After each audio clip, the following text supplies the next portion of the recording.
এত সুন্দর সুন্দর আভায়ার কালেকশনগুলো তোমরা পেয়ে যাবে তায়েফের মধ্যেই।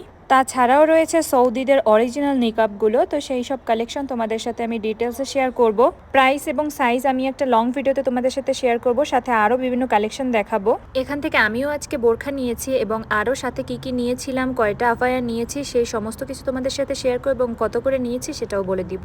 আভায়ার কালেকশনগুলো দেখে আমার লিটারালি মাথা ঘুরে যাচ্ছিল। মাশাল্লাহ, এত সুন্দর সুন্দর কালেকশন ছিল তাদের শপে। একটা লং ভিডিওর মাধ্যমে তোমাদের সাথেও সবকিছু শেয়ার করব আমার পক্ষে যতটা সম্ভব হয়েছে। তাদের শপে অরিজিনাল সৌদি নিকাবগুলো রয়েছে এবং আমি সবসময় এই টাইপের নিকাবগুলোই পরে থাকি। তোমরা আমার নিকাবের সাথে অন্য নিকাব মিলালে আসলে ভুল হবে, কারণ মাশাল্লাহ আমার নিকাবগুলোর কালেকশন অনেক বেশি সুন্দর। তোমরা অনেকেই জানতে চাও আমি কত ইঞ্চ নিকাব ইউজ করি। আমি বেশিরভাগ সময় 6 এবং 8 ইঞ্চের যে নিকাবগুলো আছে ওগুলোই পরে থাকি। আর আমার কাছে সব থেকে 6 ইঞ্চ যে নিকাবটা রয়েছে ওইটাই বেশি ভালো লাগে। সম্পূর্ণ ভ্লগটা দেখতে হলে চোখ রাখতে হবে আমার পেজে। তো সে পর্যন্ত ভালো থেকো, সুস্থ থাকো, আল্লাহ হাফেজ।